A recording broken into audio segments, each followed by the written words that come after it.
Assalamualaikum warahmatullahi wabarakatuh. Perkenalkan, nama saya Fitri Larasati dari jurusan Tadris Ilmu Pengetahuan Sosial 6B. Di sini saya akan membahas tentang negara Jepang untuk memenuhi mata kuliah Geografi Perspektif Global. Happy watching, selamat menyaksikan, semoga bermanfaat. Letak geografis negara Jepang. Secara astronomis, negara Jepang itu terletak pada 30 derajat lintang utara sampai 47 derajat lintang utara dan 128 derajat bujur timur sampai 146 derajat bujur timur. Nah, sedangkan untuk geografisnya, secara geografis, negara Jepang itu adalah sebuah negara kepulauan di Asia Timur. Letaknya di ujung barat Samudra Pasifik, di sebelah timur Laut Jepang, dan bertetangga dengan Republik Rakyat Tiongkok, Korea Selatan, dan Rusia.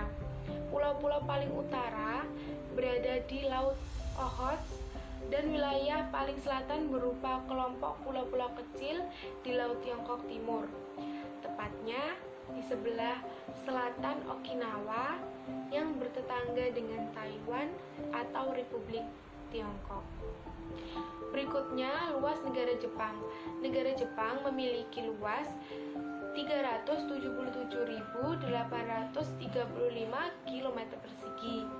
Jepang merupakan negara kepulauan yang terdiri atas ribuan pulau dan terdapat 4 pulau besar, yaitu Hokkaido, Honshu, Shikoku, dan Kyushu. Nah, pulau terbesar itu adalah Honshu yang luasnya 230.948 km persegi. Yang berikutnya, saya akan membahas tentang keanekaragaman flora dan fauna di negara Jepang. Yang pertama, keanekaragaman flora di negara Jepang. Jepang itu memiliki keanekaragaman flora yang signifikan. Flora yang menjadi ciri khas di negara Jepang ini adalah bunga sakura. Nah, bunga yang satu ini itu merupakan salah satu jenis bunga yang dijadikan simbol di negara Jepang itu sendiri. Nah, di zona subtropis dapat ditemukan mangrove, sikas, dan pakis pohon. Dalam iklim hangat dingin dari Kyushu, Shikoku, dan barat daya Honshu, vegetasi dominannya itu adalah hutan berdaun lebar dengan banyak pohon ek. Di utara Honshu dan barat selatan Hokkaido, iklimnya dingin dengan pohon-pohon berdaun lebar termasuk bit Jepang dan pohon ek seperti konora. Berikutnya, keanekaragaman fauna di negara Jepang. Sekitar 130 spesies mamalia darat di Jepang. Yang terbesar dari ini adalah 2 beruang, yaitu beruang coklat usuri yang ditemukan di Hokkaido dan beruang hitam Asia mendiami daerah pegunungan di Honshu, Kyushu, dan Shikoku.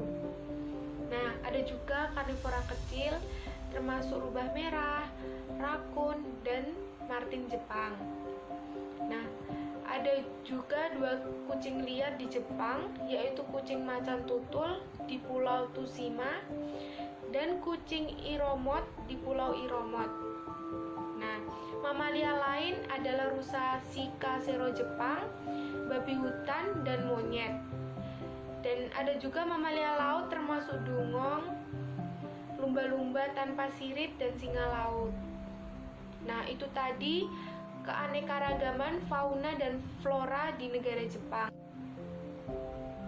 Yang berikutnya, iklim. Nah, iklim di negara Jepang ini dipengaruhi oleh beberapa hal. Yang pertama, letak lintangnya itu yang berada di antara 30 derajat lintang utara sampai 47 derajat lintang utara.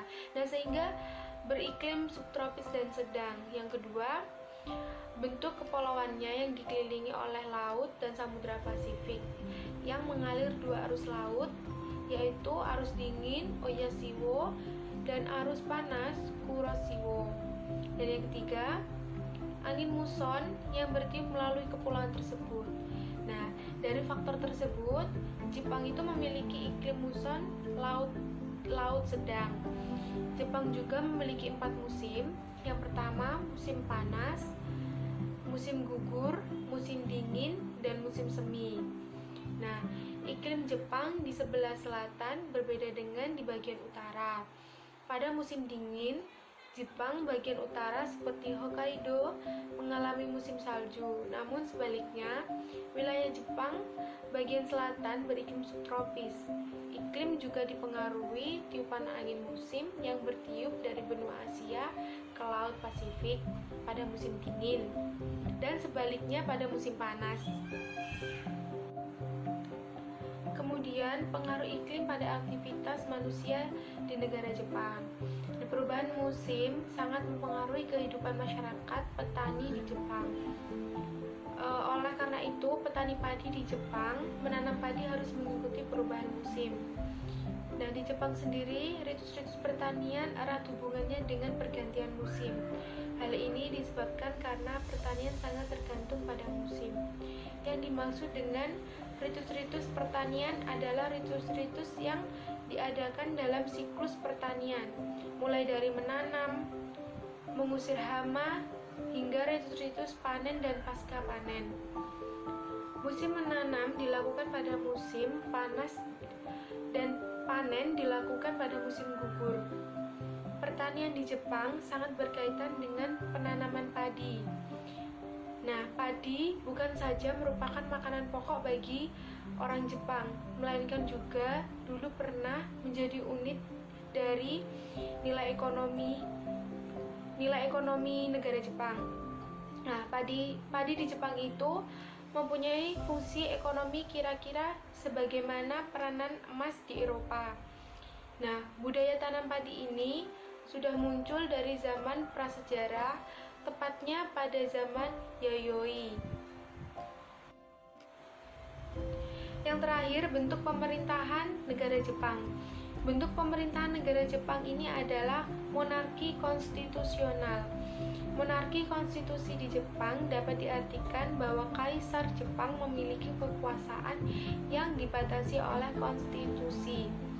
Di Jepang sendiri, kaisar merupakan kepala negara yang ditetapkan sebagai simbol negara, terutama dalam urusan diplomatik dengan negara lain. Di sisi lain, kekuasaan pemerintahan dipegang oleh Perdana Menteri dan beberapa anggota yang terpilih dari Parlemen Jepang. Dapat diartikan bahwa kedaulatan negara berada di tangan rakyat. Jepang merupakan negara yang seringkali melakukan pergantian Perdana Menteri. Namun, pergantian tersebut ternyata tidak mempengaruhi kondisi dalam negerinya karena pemerintahannya tetap berjalan sesuai dengan jalannya masing-masing. Nah, kelebihan Jepang dibandingkan negara lain itu adalah hampir tidak pernah terjadi demonstrasi hingga kerusuhan besar yang menimbulkan banyak korban. Dengan demikian, Jepang menjadi salah satu negara yang aman di dunia, sehingga tidak mengherankan apabila banyak sekali pemodal asing yang menanamkan modalnya di negara Jepang ini, atau yang bisa disebut dengan negara Sakura ini. Demikian pemaparan yang bisa saya sampaikan. Bila ada kurangnya saya mohon maaf. Wassalamualaikum warahmatullahi wabarakatuh. Semangat puasanya teman-teman. Dadah.